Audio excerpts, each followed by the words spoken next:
तो last class में आप लोगों ने देखा था कि भाई सीएसएस को किस तरह से ऐड करते हैं, या सीएसएस का कोड कहाँ पर लिखा जाता है। किसी को कोई डाउट है लास्ट क्लास का? नहीं सर। ओके। नहीं सर, नहीं। ओके, तो आगे हमें पढ़ना है कि how to write CSS code. ठीक है, या आप इसको कह सकते हो कि सीएसएस का सिंटेक्स क्या होता है, या सीएसएस का ढांचा क्या होता है, किस तरह से सीएसएस को लिखा जाता है। ठीक है भाई, ये देखना है हमें। तो मैंने आपको पहले, आप ये बात नोटिस करो कि मैंने आपको बताया है कि इनलाइन सीएसएस एक होता है जिसके अंदर हम क्या करते हैं, स्टाइल एट्रीब्यूट लगाकर वहां पर सीएसएस का कोड लिखते हैं। दूसरा तरीका मैंने आपको बताया था कि स्टाइल टैग लगाते हो आप हेड टैग के अंदर, उसके अंदर आप सीएसएस का कोड लिखते हो। या फिर आप सीएसएस की अलग से एक फाइल बनाते हो और उसके अंदर आप सीएसएस का कोड लिखते हो। इसको हम बोलते हैं एक्सटर्नल, इस वाले मेथड को बोलते हैं इंटरनल, और इसको बोलते हैं इनलाइन। ठीक है। अब आप अगर इनलाइन यूज कर रहे हो, या इंटरनल यूज कर रहे हो, या एक्सटर्नल सीएसएस यूज कर रहे हो, तो वहां पर लिखने का तरीका क्या होगा सीएसएस को, ये कोड का, है ना। तो सबसे पहले आपको किसी एलिमेंट को जिसको आप डिजाइन करना चाहते हो, या जिसके ऊपर आप सीएसएस का कोड अप्लाई करना चाहते हो, या जिसका बैकग्राउंड कलर चेंज करना है, टेक्स्ट का साइज या टेक्स्ट का कलर चेंज करना है, या जो भी आपको डिजाइन करना है, आप उस एलिमेंट को टारगेट करोगे। ठीक है, तो सबसे पहला काम क्या है कि आप टारगेट करोगे एलिमेंट को। ठीक है, उसके बाद टारगेट करने के बाद आपको यहां पर लगाना है करली ब्रैकेट ओपन और क्लोज। करली ब्रैकेट, इसको क्या बोलते हैं हम, करली ब्रेसेस या करली ब्रैकेट्स। ठीक है, तो इसको आप ओपन करोगे, यानी कि इसका स्टार्ट लगाओगे और इसको इसका एंड करोगे करली ब्रैकेट का। उसके बाद आप इन दोनों के बीच में एंटर का बटन दबाओगे, ताकि जो क्लोजिंग है करली ब्रैकेट का वो कहाँ आ जाए, नीचे आ जाए। ठीक है, और मैं इसको स्टाइल टैग के अंदर रखना चाहूंगा क्योंकि ये सीएसएस का कोड है। तो आपने करली ब्रैकेट को ओपन क्लोज किया और यहाँ पर दोनों के बीच में आपको एंटर करना है, ताकि क्लोजिंग टैग कहाँ पर आ जाए, नीचे की तरफ आ जाए। उसके बाद यहाँ पर आपको सीएसएस की प्रॉपर्टीज लिखनी है और फिर उसकी वैल्यू लिखनी है। अब ये प्रॉपर्टी और क्या है और वैल्यू क्या है, पहले तो मैं यहाँ पर लिख देता हूँ कि यहाँ पर आपको लिखना है प्रॉपर्टी, और यहाँ पर प्रॉपर्टी के बाद आएगी वैल्यू। ठीक है, यहाँ पर एक चीज और है कि प्रॉपर्टी के बाद यहाँ पर आता है कॉलन। क्या आता है प्रॉपर्टी के बाद? ठीक है, प्रॉपर्टी के बाद आएगा कॉलन, और वैल्यू के बाद आएगा सेमी कॉलन। ठीक है, देखो फर्क देख लेना दोनों के अंदर, सेम बटन है लेकिन ये शिफ्ट के साथ आएगा कॉलन, और सेमी कॉलन विदाउट शिफ्ट आएगा। समझ गए बात? तो ये है प्रॉपर्टी और ये उसकी वैल्यू। अब ये प्रॉपर्टी और वैल्यू क्या है, ठीक है, इसको भी हम देखते हैं। लेकिन फिलहाल आप यहाँ पर ये देखो कि इस एक लाइन को हम एक डिक्लेरेशन कहते हैं। क्या कहते हैं इसको हम? डिक्लेरेशन। ठीक है भाई, ये जो लाइन है यहां से यहां तक, लाइन नंबर 21, ठीक है, इस लाइन को हम बोलेंगे डिक्लेरेशन। समझ के बाद, और यहां पर मल्टीपल डिक्लेरेशंस आएंगी, यानी इस तरह की बहुत सारी लाइन यहां पर आएंगी। ठीक है, जैसे आपने यहाँ पर देखा colour red, colour red, colour red, oh sorry colour red, colour green और कलर येलो। तो ये कलर रेड एक डिक्लेरेशन है, सिंगल डिक्लेरेशन है। फिर ये दूसरी डिक्लेरेशन है, और ये फिर तीसरी डिक्लेरेशन है। यहाँ पर टोटल 3 डिक्लेरेशन है। अगर नीचे की तरफ देखोगे तो यहाँ पर आपने लिखा बैकग्राउंड कलर ब्लैक और पैडिंग 10 पिक्सल, 10 px यानी 10 पिक्सल। तो यहाँ पर 2 डिक्लेरेशन है। ठीक है, तो ये मल्टीपल डिक्लेरेशन यहाँ पर आएंगी, तो इसको हम बोलते हैं डिक्लेरेशन। ठीक है, एक डिक्लेरेशन के अंदर 2 पार्ट होते हैं, एक आती है प्रॉपर्टी और एक उसकी वैल्यू। ठीक है, एक डिक्लेरेशन के अंदर 2 पार्ट होते हैं, एक होती है प्रॉपर्टी और एक वैल्यू। ठीक है, इसको लिखने की भी जरूरत नहीं है, यहाँ पर आपको साफ दिखाई दे रहा है, ये प्रॉपर्टी है और ये है वैल्यू। ठीक है, यानी कलर प्रॉपर्टी है, रेड उसकी value, colour property green value, colour property yellow value. यहाँ पर आपने देखा कि बैकग्राउंड कलर प्रॉपर्टी हो गई और ब्लैक क्या हो गई, उसकी वैल्यू। पैडिंग प्रॉपर्टी 10 px उसकी वैल्यू। दूसरी बात यहाँ पर आप ये याद रखो कि अगर प्रॉपर्टी के अंदर एक सिंगल वर्ड है तब तो कोई दिक्कत नहीं है, आप प्रॉपर्टी का नाम लिखोगे। लेकिन अगर प्रॉपर्टी के दो वर्ड हैं, ठीक है, प्रॉपर्टी दो या दो से ज्यादा वर्ड्स के ऊपर डिपेंड करती है, जैसे बैकग्राउंड एक वर्ड है, कलर एक वर्ड है, तो अगर दो वर्ड हैं तो हमेशा दोनों के बीच में स्पेस नहीं आएगा, बल्कि स्पेस की जगह हाइफन का यूज किया जाएगा। जैसे आपने यहाँ पर लिखा background colour, background colour, background एक वर्ड है, ठीक है, आपने यहाँ पर लगाया हाइफन, और हाइफन के बाद यहाँ पर अब आपको लिखना है कलर, ठीक है। यहाँ पर आप स्पेस नहीं लगा पाओगे, ठीक है, अरे यार ये क्यों हो जा रहा है, स्पेस नहीं लगा सकते आप, आपको अलाउड नहीं, ठीक है, नहीं तो एरर आ जाएगा। स्पेस की जगह आपको यूज करना है हाइफन, स्पेस की जगह हाइफन यूज करना है। एक और प्रॉपर्टी मैं आपको बताता हूँ, for example animation timing function. देखो इस प्रॉपर्टी, एक प्रॉपर्टी है सीएसएस की, इसके अंदर तीन वर्ड हैं, एनिमेशन टाइमिंग फंक्शन।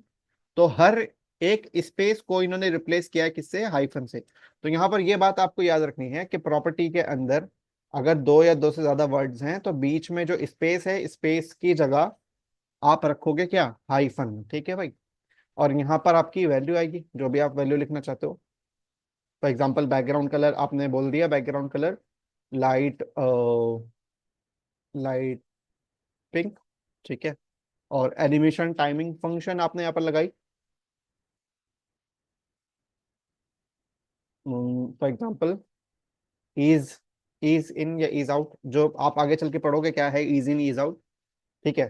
फिलहाल आप ये देखो इज आउट एक वैल्यू है, यहाँ पर लाइट पिंक एक वैल्यू है, और यहाँ पर ये वैल्यू वैल्यू है, ठीक है। तो इधर प्रॉपर्टी है, उधर वैल्यू। दूसरी बात यहाँ पर क्या है कि प्रॉपर्टी के बाद ऑलवेज एक कॉलन आएगा, और वैल्यू के बाद ऑलवेज सेमी कॉलन आएगा। समझ के बात, हर एक वैल्यू के बाद कॉलन आएगा, ठीक है। तो ये जो कॉलन है इसका मतलब होता है कि इसका मतलब होता है ब्रेक, ठीक है। यानी ये जो डिक्लेरेशन इधर से चलता आ रहा है वो यहाँ पर ब्रेक हो चुका है, कंप्लीट हो चुका है, ठीक है, लाइन कंप्लीट हो चुकी है। अब यहाँ से एक नई लाइन स्टार्ट होगी या एक नई डिक्लेरेशन स्टार्ट होगी, और फिर से आपने सेमीकोलन लगाया, तो यहाँ पर फिर से सेमीकोलन का मतलब है ब्रेक, और यहाँ पर भी सेमीकोलन का मतलब है ब्रेक। और जावास्क्रिप्ट के अंदर भी जहां पर आप सेमीकोलन लगाओगे तो वहां पर सेमीकोलन का मतलब होता है ब्रेक, ठीक है भाई। और ये कॉलन का क्या मतलब होता है, कॉलन का मतलब आप जो रियल लाइफ के अंदर या नॉर्मल इंग्लिश के अंदर आप यूज करते हो, ठीक है, या अपने मजमून के अंदर यूज करते हो, वही सेम मतलब है इसका, यानी डिटेल, ठीक है। क्या डिटेल, फॉर एग्जाम्पल आप लिखते हो ना, आप लिखते हो ईमेल कॉलन ravi@gmail.com। तो इसका क्या मतलब है कि ये ईमेल, आपने बताया कि ईमेल आ रहा है और इधर उसकी डिटेल है। आपने यहाँ पर लिखा फोन नंबर कॉलन, और यहाँ पर आपने कॉन्टेक्ट नंबर डाला। तो यहाँ पर कॉलन का क्या मतलब है कि इधर ये डिटेल है, देखो इधर डिटेल है, तो कॉलन आप डिटेल बताने के लिए यूज करते हो। सिमिलरली यहाँ पर भी यूज किया गया है कि कॉलन इस प्रॉपर्टी की डिटेल बताने के लिए कि क्या प्रॉपर्टी की वैल्यू क्या है, इस प्रॉपर्टी की क्या वैल्यू है। यहाँ पर भी प्रॉपर्टी की वैल्यू के ही लिए यूज हुआ है। ईमेल एक प्रॉपर्टी है, उसकी वैल्यू क्या है, ravi@gmail.com। फोन नंबर एक प्रॉपर्टी है, उसकी वैल्यू है 123456789 है ना।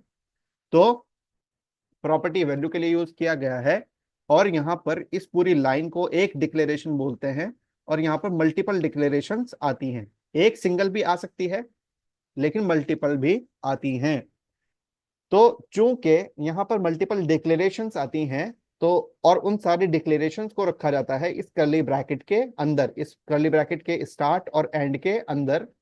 तो इस कर्ली ब्रैकेट से लेकर ये जहां से स्टार्ट हुआ है और जहां पर एंड हो रहा है वहां तक के पार्ट को हम बोलते हैं डिक्लेरेशन ब्लॉक, डिक्लेरेशन ब्लॉक, ठीक है। भाई ये तो डिक्लेरेशन हो गई, ये भी एक डिक्लेरेशन हो गई, लेकिन ये सारी डिक्लेरेशंस जिस कर्ली ब्रैकेट के अंदर हैं, यानी ये वाला यहाँ से स्टार्ट हुआ और यहाँ तक एंड हुआ, यानी कि इतना पूरा पार्ट, तो इस पूरे पार्ट को या इस कर्ली ब्रैकेट के अंदर के पार्ट को या इस कर्ली ब्रैकेट से यहाँ तक के पार्ट को हम बोलते हैं डिक्लेरेशन ब्लॉक। समझ गए बात। और इस डिक्लेरेशन ब्लॉक से पहले आप टारगेट करके बताते हो किसी एलिमेंट को कि ये सारी के सारे डिक्लेरेशंस यानी सारा का सारा कोड किस एलिमेंट के ऊपर अप्लाई होने वाला है, ठीक है। इसको आप सीएसएस के अंदर यानी जिस एलिमेंट को आप टारगेट करते हो उसको सीएसएस की भाषा में बोला जाता है सेलेक्टर। क्या बोलते हैं इसको? सेलेक्टर। ठीक है, अब देखो यहाँ पर मैं आपको बताता हूँ। आपने बोला कि कलर रेड कर दो या कलर ग्रीन कर दो या कलर येलो कर दो, लेकिन किसका कलर येलो करना है उसको आपने यहाँ पर बताया है कि H1 का कलर येलो करना है। यानी कि ये जो आपने बोला है कलर येलो, तो ये कोड किसके ऊपर अप्लाई होगा? इस H1 टैग के ऊपर अप्लाई होगा। अब यहाँ पर आपके कोड के अंदर जहां जहां पर भी, सिर्फ एक बार नहीं बल्कि जितनी बार भी H1 टैग होगा, हर जगह कलर येलो हो जाएगा। मान लो एक H1 यहाँ पर है,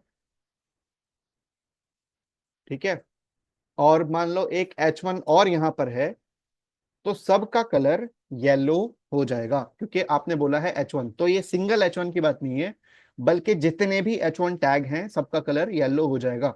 सिमिलरली यहां पर भी आपने बोला कि बैकग्राउंड कलर ब्लैक कर देना और पैडिंग दे देना 10 पिक्सल की, यानी गैप दे देना 10 पिक्सल का अंदर की तरफ से। तो ये आपने जो दोनों डिक्लेरेशंस बताई हैं ये किसके ऊपर अप्लाई होंगी? H1 के ऊपर अप्लाई होंगी। तो इसका मतलब ये नहीं कि सिर्फ फर्स्ट वाला H1 या कोई एक सिंगल H1, बल्कि जितने भी H1 टैग होंगे सबके ऊपर ये कोड आपका अप्लाई होगा। तो अगर आप यहाँ पर देखोगे बैकग्राउंड कलर सबका यानी फर्स्ट सेकंड और थर्ड तीनों का ब्लैक हुआ है, और बैकग्राउंड और टेक्स्ट का कलर तीनों का येलो हुआ है। लेकिन अगर आप यहाँ पर देखोगे यहाँ पर तो इसका ब्लू है, फर्स्ट वाले का ब्लू इस वजह से है क्योंकि आपने यहाँ पर इन लाइन सीएसएस का यूज किया और यहाँ पर आपने बोला कलर ब्लू। अगर मैं इसको हटा दूंगा तो फिर आपका वही ऊपर वाला सीएसएस अप्लाई होगा। समझ गए बात? कोई डाउट है यहाँ तक? नहीं सर। ओके, अब हम बात करते हैं आगे सेलेक्टर्स की। ठीक है भाई, सेलेक्टर्स, या मैं यहाँ पर लिख देता हूँ टाइप ऑफ सेलेक्टर्स। ठीक है, या एक बात हमें और करनी है, टाइप ऑफ प्रॉपर्टीज। ठीक है, या टाइप ऑफ नहीं, सीधा यहाँ पर लिखते हैं प्रॉपर्टीज। ठीक है, या फिर सीएसएस प्रॉपर्टीज। ठीक है, अब देखो यहाँ पर आपके पास क्या क्या है, हेडर है। ठीक है, हेडर मैं H1 हटा देता हूँ। ठीक है, H1 हटा देता हूँ मैं, ऐसे सारे आपके पास सीधा सीधा यहाँ पर हेडर है, हेडर। ठीक है, हम्म, ये हेडर है जिसके अंदर आपके पास होम, अबाउट, सर्विस और कॉन्टैक्ट लिखा हुआ है। तो अगर आपको हेडर को कोई डिजाइन देना है, मैं ये वाला कोड भी यहाँ से हटा देता हूँ। अगर आपको हेडर एलिमेंट को कोई डिजाइन देना है, अभी देखो यहाँ पर कोई भी डिजाइन नहीं है, तो आपको हेडर को टारगेट करना पड़ेगा। ठीक है, तो आप टारगेट कैसे करोगे? आपको यहाँ पर एलिमेंट का नाम लिखना होता है। एलिमेंट का नाम क्या है? हेडर। तो आप डायरेक्टली हेडर का नाम लिखोगे। आपको लेस देन या ग्रेटर देन लगाने की जरूरत नहीं है क्योंकि वो टैग बनाने का तरीका है। लेकिन हम यहाँ पर टैग नहीं बना रहे हैं, बल्कि हम यहाँ पर बना रहे हैं क्या? हेडर को टारगेट कर रहे हैं, सेलेक्ट कर रहे हैं। तो सेलेक्टर है यहाँ पर कि आप हेडर का नाम लिखोगे इस तरीके को। ठीक है, इस तरह के सेलेक्टर को या इस तरीके को यानी एलिमेंट का नाम लिखने को हम बोलते हैं नेम सेलेक्टर। ठीक है, या फिर एलिमेंट नेम सेलेक्टर। यानी एलिमेंट को आप कैसे टारगेट करोगे? एलिमेंट का नेम लिखकर, एलिमेंट के नेम से टारगेट करोगे। तो आपने हेडर लिखा तो किसको टारगेट करेगा? ये हेडर को टारगेट करेगा। दूसरी बात ये है कि यहाँ पर कुछ भी आपको कैपिटल या स्मॉल नहीं करना है। आप हेडर को या हेडर के एच को कैपिटल मत करना, बस सब कुछ स्मॉल रखना है। ठीक है, क्योंकि ये कोड है, कोई टेक्स्ट नहीं है जिसको आपको स्क्रीन के ऊपर शो करना है, बस ये कोड है। तो आप यहाँ पर गए, सबसे पहले आप इसको क्या देना चाह रहे हो? फॉर एग्जाम्पल आप टेक्स्ट का कलर चेंज करना चाह रहे हो, या मैं अभी टेक्स्ट का कलर छोड़ देता हूँ, मैं बैकग्राउंड कलर चेंज करता हूँ। यहाँ पर आपने लिखा बैकग्राउंड हाइफन कलर और आपने कर दिया उसको ब्लैक। ठीक है, तो आप यहाँ पर आओगे तो देखो हेडर का बैकग्राउंड कलर ब्लैक हो चुका है। ठीक है भाई, दूसरी बात, अगर आप देखोगे बैकग्राउंड कलर बिल्कुल टेक्स्ट के साथ मिला हुआ है, कोई गैप या कोई भी स्पेस नहीं है यहाँ पर।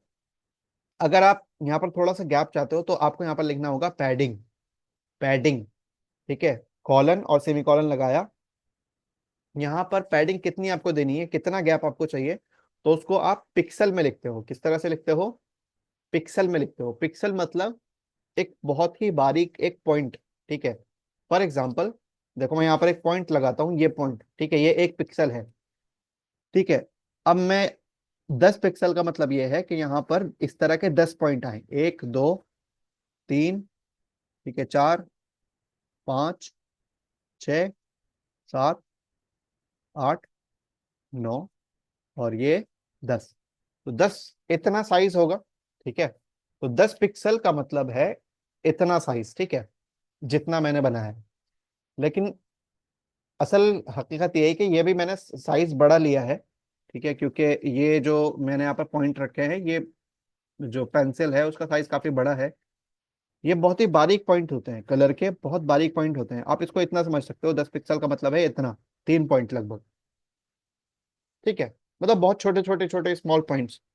तो 10 पिक्सल का मतलब ये है कि इतना गैप चारों तरफ से मिल जाएगा। तो आप पिक्सल को कैसे लिखते हो यहाँ पर, आपको PX लिखना होता है, शॉर्ट में लिखना होता है। ठीक है, पिक्सल को कैसे लिखते हो, शॉर्ट में लिखना होता है। और यहाँ पर आप जितने पिक्सल ऐड करना चाहते हो उतना, जितना साइज आप यहाँ पर ऐड करना चाहते हो उतने पिक्सल आप यहाँ पर लिख सकते हो। फॉर एग्जाम्पल 10 पिक्सल या 20 या 50 या 40 पिक्सल। ठीक है, तो आपने यहाँ पर लिखा 10 पिक्सल, तो देखो इतना साइज यहाँ पर आया है।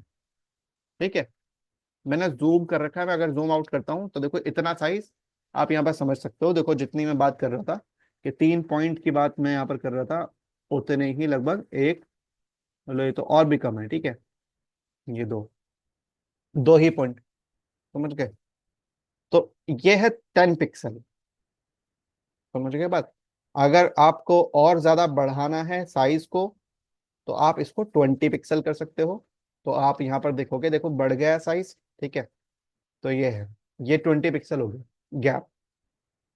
अब आपको टेक्स्ट का कलर चेंज करना है, ये ब्लू जो कलर है इसको आपको व्हाइट करना है। ठीक है, तो आप यहां पर बोलोगे, नेक्स्ट लाइन में आकर आपने बोला कलर व्हाइट। ठीक है, कलर व्हाइट। तो जो कंटेंट वहां पर लिखा हुआ था, होम, अबाउट, सर्विस और कॉन्टैक्ट, उनका कलर व्हाइट हो जाना चाहिए। लेकिन आप देखो इसका कलर व्हाइट नहीं हुआ। ठीक है, अब अगर तुम यहाँ पर समझोगे तो होना तो चाहिए था व्हाइट, क्योंकि आपने हेडर को बोला है कि कलर, हेडर का कलर व्हाइट हो जाए। लेकिन असल में हेडर का कलर व्हाइट तो आपने कर दिया, लेकिन हेडर के अंदर ये ए टैग है, ये हेडर नहीं है। होम जो है वो हेडर नहीं है। अगर मैं आपको इसको इंस्पेक्ट एलिमेंट करके दिखाऊं, ठीक है, यहाँ पर इंस्पेक्ट एलिमेंट देखो क्या होता है कि आप किसी भी एलिमेंट के ऊपर राइट क्लिक करके इंस्पेक्ट, यानी छानबीन, इंस्पेक्ट करना मतलब छानबीन करना। तो इंस्पेक्ट के ऊपर अगर क्लिक करोगे तो आप यहाँ पे उसका कोड चेक कर सकते हो, छानबीन कर सकते हो थोड़ी। तो आप यहाँ पर देखो ये ए टैग है, क्या है रवि, ये ए टैग है।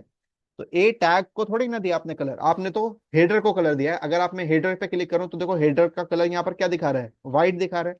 लेकिन क्या ए टैग का कलर व्हाइट है, नहीं, ए टैग का कलर व्हाइट नहीं है। क्योंकि आपने जो यहाँ पर कलर व्हाइट दिया है वो किसको दिया है, हेडर को दिया है, ए टैग को नहीं दिया। ए टैग किसके अंदर है, यहाँ पर है, हेडर के अंदर है। तो बात तो आपकी सही है कि ए टैग है हेडर के अंदर।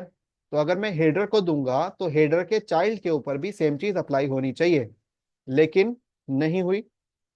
उसकी वजह यह है कि जो ए टैग होते हैं वो अपना डिफॉल्ट कलर लेकर आते हैं।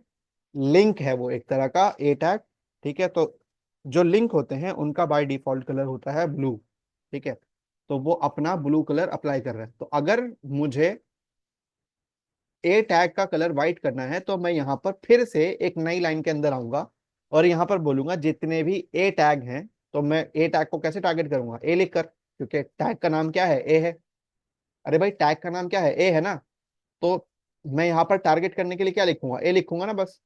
जैसे इस एलिमेंट का नाम क्या था, हेडर था, तो मैंने टारगेट करने के लिए क्या लिखा, हेडर लिखा। सिमिलरली यहाँ पर ए टैग को टारगेट करने के लिए आपको ए लिखना पड़ेगा। अब यहाँ पर मैं लिखूंगा कि इसका कलर व्हाइट कर देना, कलर कॉलन व्हाइट और सेमीकॉलन, बात खत्म। अब यहाँ पर आ पाओ, देखो यहाँ पर क्या आ गया, इनका टेक्स्ट का कलर व्हाइट हो गया। ठीक है, एक एडवांस मेथड और है, ठीक है, लेकिन मैं अभी कंफ्यूज नहीं करना चाहता हूँ आप लोगों को।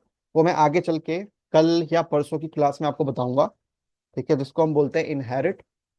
ठीक है, इनहेरिट का मतलब होता है कि जो भी पेरेंट का कलर है वो कलर ले लो आप।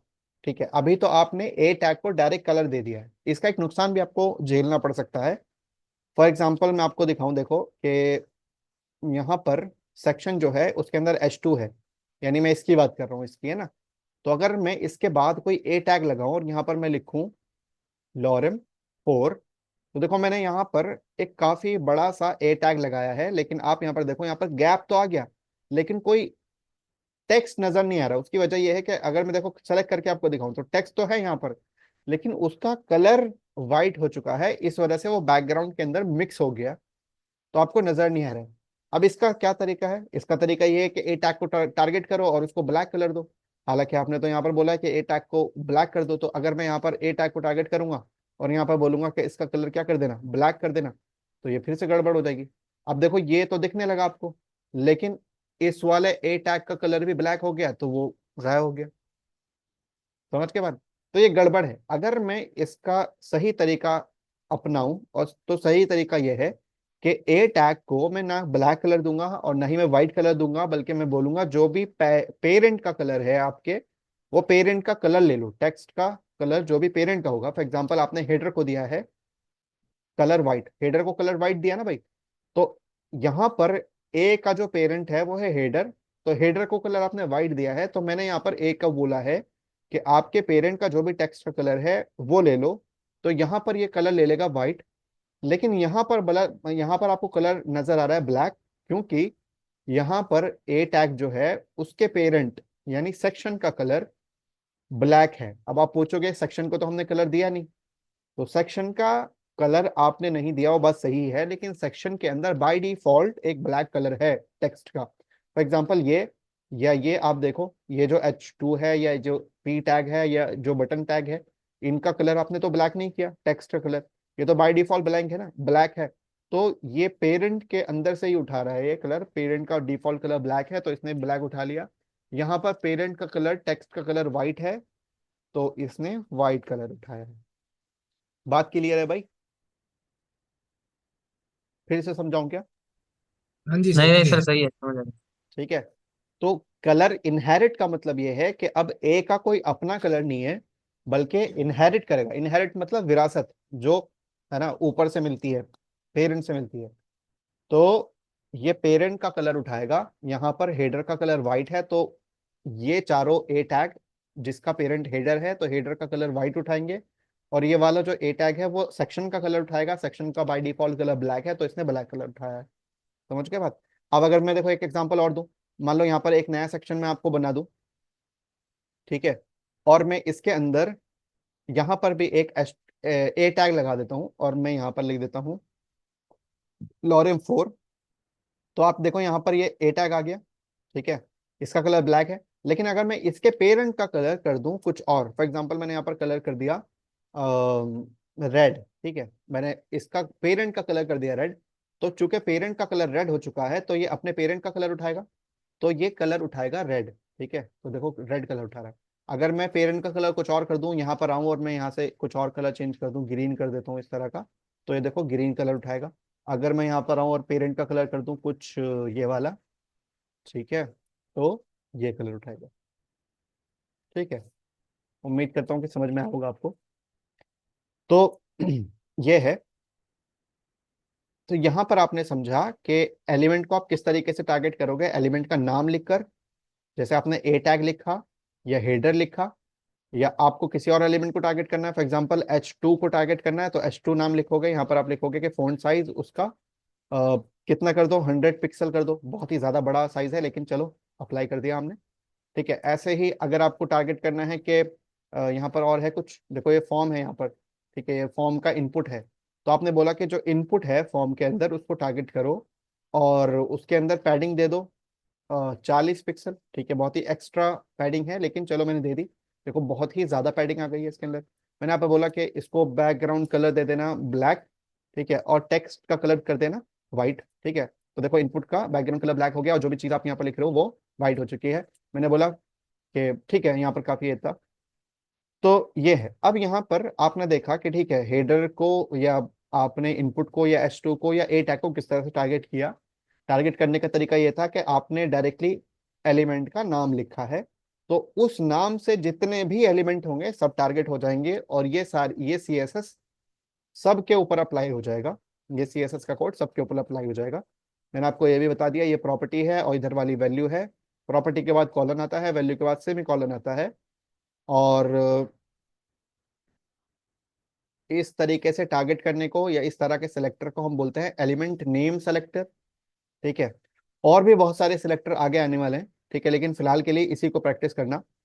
ठीक है, अब हमें कुछ प्रॉपर्टीज देखनी है। ठीक है, जैसे अगर मैं H2 को टारगेट कर लेता हूं। ठीक है, मैंने यहाँ पर H2 को यहाँ पर रखा, तो कुछ प्रॉपर्टीज देख लेते हैं। ये H2 है, फ़ॉन्ट साइज आपने इसका बहुत ज़्यादा कर रखा है, मैं इसको कर देता हूँ 20 पिक्सल कर देता हूँ। तो देखो ये 20 पिक्सल हो चुका है। ठीक है, तो अगर आपको टेक्स्ट का कलर चेंज करना है तो आपने पढ़ा, ठीक है, कलर आपको यहाँ से इस तरह से अप्लाई करोगे। आपने बोला ब्लू, तो H2 का कलर ब्लू हो जाएगा। ठीक है, कलर इस तरह से चेंज होगा। अगर आपको टेक्स्ट का साइज चेंज करना है तो आप यहाँ पर लिखोगे font hyphen size, font hyphen size, उसके बाद पिक्सल अप्लाई करोगे 10 पिक्सल या फिर 20 पिक्सल या फिर 30 पिक्सल। ठीक है, ये लाइन हटा देता हूँ। तो फ़ॉन्ट साइज इस तरह से चेंज होगा। अगर आपको बोल्ड, ये जो देखो काफी बोल्ड है, अगर इसको कम या ज्यादा करना है तो उसके लिए यहाँ पर प्रॉपर्टी है font hyphen weight, font weight. ठीक है, और ये जो वेट होता है ये 100 या मल्टीप्लाई बाय 100, है ना, यहाँ पर वैल्यू आती है। फॉर एग्जाम्पल 200 या 300, 400, 500, 600 और ये लास्ट होती है 900। 900 सबसे ज्यादा बोल्ड होता है, देखो ये सबसे ज्यादा बोल्ड है अभी। अगर आप इसको कम करना चाहते हो तो आप इसको कर सकते हो 800 या 700। देखो ये कम बोल्ड हुआ है। ठीक है, आपने आपको बोला कि 400, H2 को क्या बोला आपने 400, तो देखो कम हो गया, फॉन्ट वेट कम हो गया। तो ये है, फोन 400 से ज्यादा कम नहीं कर सकते हो आप। अगर आप इसको बोलोगे 100 तो 100 नहीं होगा, क्योंकि 400 मिनिमम है। फोर वैसे तो 100 मिनिमम है, लेकिन 100 कोई अप्लाई नहीं करता है, और ना ही वो अप्लाई होता है। सबसे जो लास्ट होता है वो 400 तक ही अप्लाई होता है, और सबसे जो हाईएस्ट होता है वो होता है 900। ठीक है, और ये 100 के मल्टीपल में ही आता है, यानी 800, 700, 600, 500 या 400। ठीक है, इस तरह से आएगा। आप इसको 600 या कुछ और लिख सकते हो। तो ये देखो यहाँ पर 600 है, समझ के बाद। या आपने इसको बोला 400, तो ये 400 हो जाएगा इस तरह से। ऐसे यहाँ पर एक चीज होती है फ़ॉन्ट फैमिली, फ़ॉन्ट फैमिली। ठीक है, फ़ॉन्ट फैमिली का मतलब होता है लिखावट, या लिखने का अंदाज, या लिखने का तरीका। जैसे आपने ए लिखा, ये ए है, ठीक है भाई, लेकिन ए को लिखने का और भी तरीका है। आपने ऐसे स्टार्ट किया बहुत ही खूबसूरत अंदाज में, इस तरह से लिखा, ये भी ए है। या आपने कुछ और किया, आपने लिखा ऐसे, ठीक है, इस तरह से लिखा, ये भी ए है। ठीक है भाई, और भी बहुत सारे तरीके हो सकते हैं। ठीक है, और भी बहुत से डिफरेंट डिफरेंट टाइप के तरीके हो सकते हैं ए को लिखने के। तो इसको हम बोलते हैं डिफरेंट टाइप्स को फ़ॉन्ट फैमिली। ठीक है, तो अभी आप देखोगे तो बाय डिफॉल्ट इसके अंदर आई थिंक एक नाम है फ़ॉन्ट फैमिली का जिसका नाम है सैंस सेरिफ, वो अप्लाई होगा। अगर देखो यहाँ पर आप कंप्यूटेड के अंदर आओगे तो फ़ॉन्ट फैमिली देखो टाइम्स न्यू रोमन अभी इसके ऊपर अप्लाई है, टाइम्स न्यू रोमन। तो अगर मैं यहाँ पर जाऊं और यहाँ पर बोलूं कि मुझे एरियल अप्लाई करना है, एरियल, ठीक है, एरियल, ये किसका नाम है, फ़ॉन्ट फैमिली का नाम है, ठीक है, सर्फ का नाम नहीं है। तो देखो ये चेंज हो चुका है भाई। अभी कैसा था ये, ठीक है, देखो अभी इसको नोटिस करना, ये कैसा है अभी। डी के अंदर भी एक यहाँ पर पॉइंट निकला हुआ है, एल में पॉइंट्स निकले हुए हैं। ठीक है, टी आप देखो, टी का तरीका, ठीक है, डी या पी को लिखने का तरीका। लेकिन जैसे ही आपने फ़ॉन्ट फैमिली को अप्लाई किया, ये कैसा हो गया, एकदम सिंपल हो गया, है ना। अच्छा, ये एरियल तो आपने ठीक है लिखा है, कोई बात नहीं, लेकिन ये क्या है, और ये वाला सेंस सारिफ क्या है। तो असल में अप्लाई होगा यहाँ पर एरियल, लेकिन ये दोनों, ये और सेंस सेरिफ, ये बैकअप फ़ॉन्ट हैं। यानी कि अगर किसी ब्राउजर के अंदर या कहीं पर एरियल अप्लाई नहीं हो पाया तो उसकी जगह पर ये अप्लाई होगा, और अगर ये भी अप्लाई नहीं हो पाया तो फिर ये वाला अप्लाई होगा। और सेंस सेरिफ तो ऑलमोस्ट हर एक ब्राउजर के अंदर अवेलेबल होता ही है। ठीक है, ऐसा हो सकता है कि एक फ़ॉन्ट किसी ब्राउजर में हो और किसी दूसरे ब्राउजर में ना हो, या आपने जो फाइल ऐड करी थी फ़ॉन्ट को ऐड करने के लिए वो फाइल डाउनलोड नहीं हो पाई, करप्ट हो गई, किसी वजह से कोई दिक्कत आ गई, तो उसका कोई बैकअप फ़ॉन्ट आप अप्लाई कर सकते हो, तो ये वही बैकअप फ़ॉन्ट्स हैं। ठीक है, तो यहाँ पर आपने तीन प्रॉपर्टी देखी, font size, font weight, font family. उसके बाद आगे चलते हैं।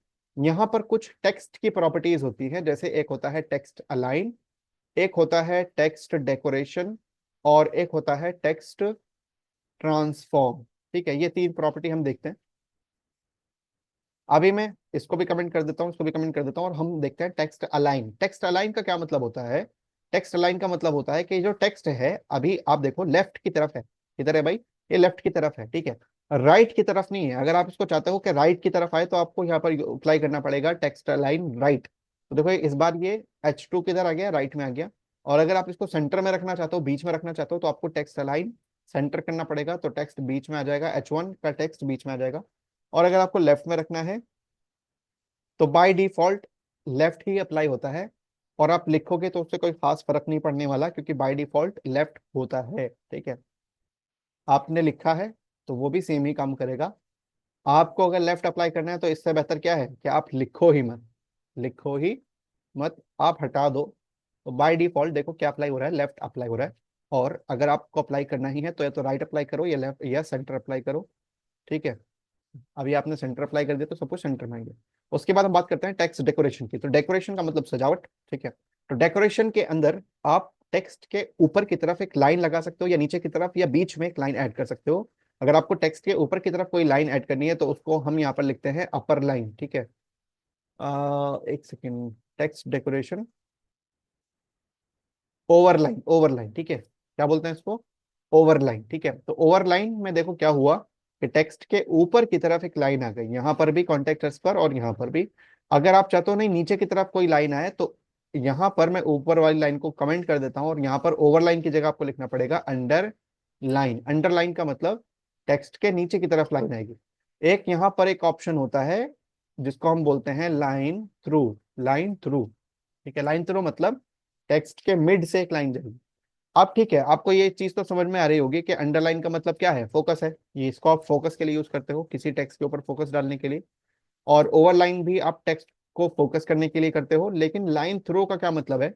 लाइन थ्रो से तो टेक्स्ट कटा हुआ नजर आ रहा है, तो इसका सही मतलब आप समझे हो कि लाइन थ्रो का मतलब होता है कि ये टेक्स्ट जो आप यहाँ पर देख रहे हो, ये अब फॉलो में नहीं है, या फॉलो नहीं होता है। ठीक है, ये कट हो चुका है, डिलीट हो चुका है, या ये करेक्ट नहीं है। ठीक है, इसका सही यूज अगर मैं आपको बताऊं, तो इसका सही यूज ये है कि आप इसको अक्सर यूज करते हो ऑफ, क्या ना, कुछ फॉर एग्जांपल कोई एक किसी एक का प्राइस है 5000 रुपीज, तो अब उसका प्राइस उतना नहीं रहा, तो आप उसको कट करने के लिए यूज करते हो। और यहाँ पर आपने लिखा कि अब उसका प्राइस क्या है। ठीक है, अब उसका प्राइस कम हो चुका है, फॉर एग्जाम्पल 2500 रह गया है ना, इस तरह से, तो वो इधर आ गया एक्चुअली, चलो छोड़ो। ठीक है, ओके। तो उसको कट करने के लिए आप यूज करते हो, आपने देखा होगा बहुत बहुत मरतबा 50% ऑफ है या 80% ऑफ है, तो उसके बाद जो एक्चुअल प्राइस था उसको कट कर दिया जाता है, ताकि अब आप उसको बता सको। ठीक है, कि अब ये फॉलो में नहीं। इसका मेन मुद्दा यहाँ पर ये होता है कि आपको ये चीज दिखानी भी है, और ये भी बताना है कि ये अब फॉलो नहीं किया जा रहा है। ठीक है, तो आपको दिखाना भी है और कट भी करना है उसको, तो आप इसका लाइन थ्रो का यूज करते हो। ठीक है भाई।